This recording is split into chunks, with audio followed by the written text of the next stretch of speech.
the band that I told you about before, Outlier, with two guys that I was with, that band split up. So I kind of found myself on my own. I was teaching guitar, and I decided to audition for this reality show.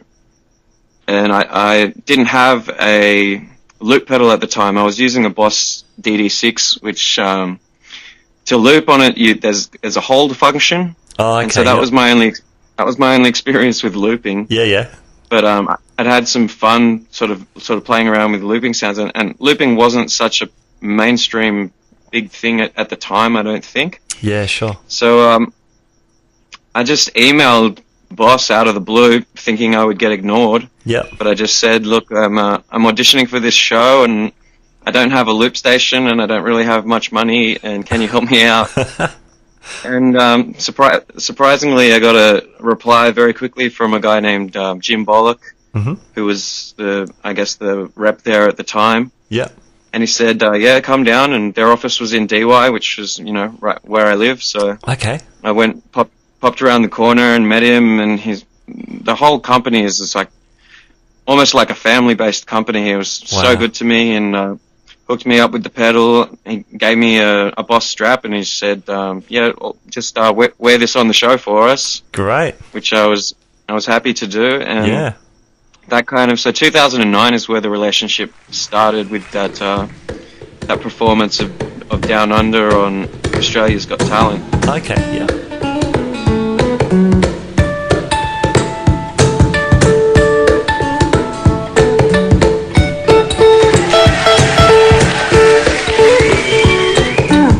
Traveling in a fried out coffee, on a hippie trail for a zombie. I met a strange lady, she made me nervous.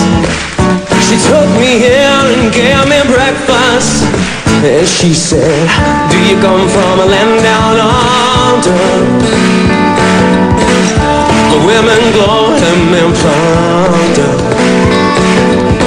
Can't you hear the thunder? You better run, you better take cover.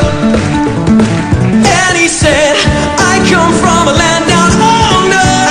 Ooh yeah, where Peter strong women yonder. He said, can't you hear the thunder? And that performance did quite well and sort of went viral and led on to a lot of other things, but a lot of those things sort of come and go, as in brands and people talking to you and record companies and things, people wanting your attention, and once you're not on the show anymore, they kind of stop talking to you. Yeah, right. And so I sort of thought that would be the way with Boss, but even when Jim left the company, they've kind of stuck with me and helped me out over the years with artist prices and with deals. And in 2014, I went to Queensland with them and did AMAC, which is a music convention. Mm-hmm. They had a new loop station out called the RC505, and they needed somebody to demo it. And so I started working with them in Queensland, demoing the RC505 looper. Yeah, cool. And it's just been a really good relationship over the years, that no matter how popular I am or whether I'm on a TV show or not, they don't really care. They just kind of care about people that represent their brand well, and that kind of sits really well with me with some of the not so good experiences I've had over the years. Sure, that's fantastic, and especially as like your your initial contact moved on, but they stuck with you. Yeah, that's fantastic. Yeah. You don't always hear good news stories like that with fairly large companies and relatively independent artists.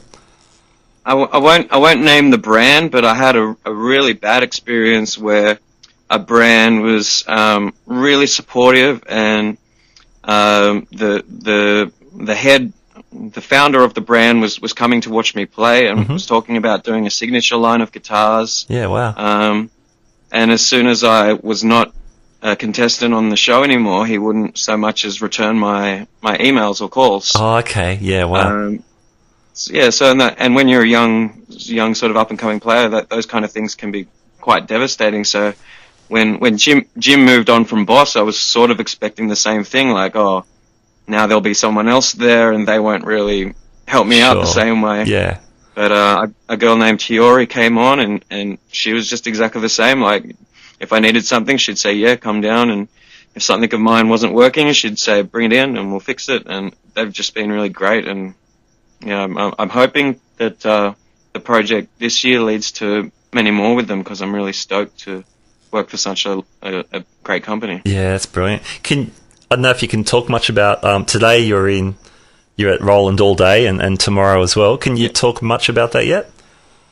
Yeah. So basically, I hadn't heard from Boss since 2014, which was the Queensland thing. But this year, a job opportunity came up for someone to do content for their website. So I applied for this job. Mm-hmm. I didn't get the job, but I got an email from the head of Boss Australia, and he said, we have some good news and we have some bad news. You didn't get the job, but we'd like you to come to Melbourne Guitar Show and demo our pedals for us. Awesome. So so that worked out really well, and it kind of was a blessing in disguise, because I still get to do my regular gigs and all my other things that I have going on, but I get to sort of freelance with them on the side. And from the guitar show, some of the stuff that they heard on the looper they really liked.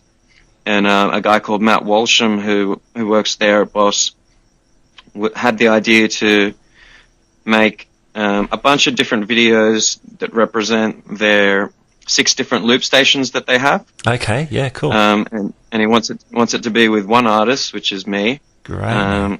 And basically the purpose of each video is to show kind of the differences in each of the loop stations, and what the entry level models can do and what the more advanced models can do that those can't. Okay, yeah. So yeah, we're using a bunch of my own compositions, some that I had already and some that I kind of composed for the sake of this.